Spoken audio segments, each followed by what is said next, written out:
पर हो हर अरमान सदके, वतन की सरजमी पर दिल नचावर जान सदके, वतन की खाक हर पल तुझ पे हम कुर्बान सदके, वतन की सरजमी पर दिल।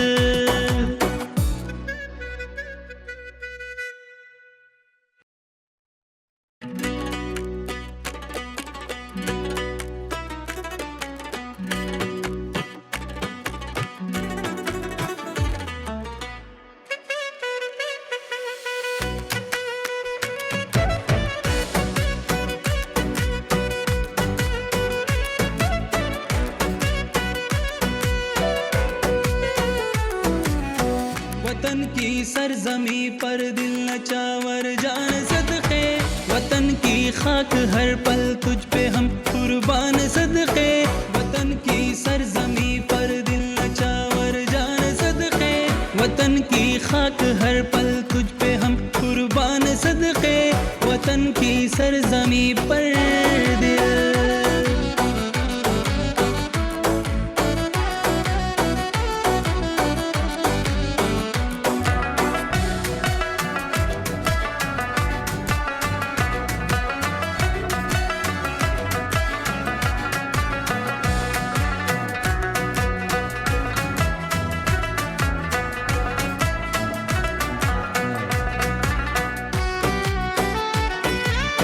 तेरी आगोश की खुशबू ने हम सबको पुकारा, बना है तू हमेशा बेसहारों का सहारा। तेरी आगोश की खुशबू ने हम सबको पुकारा, बना है तू हमेशा बेसहारों का सहारा, न होने देंगे हम तेरा कभी नुकसान।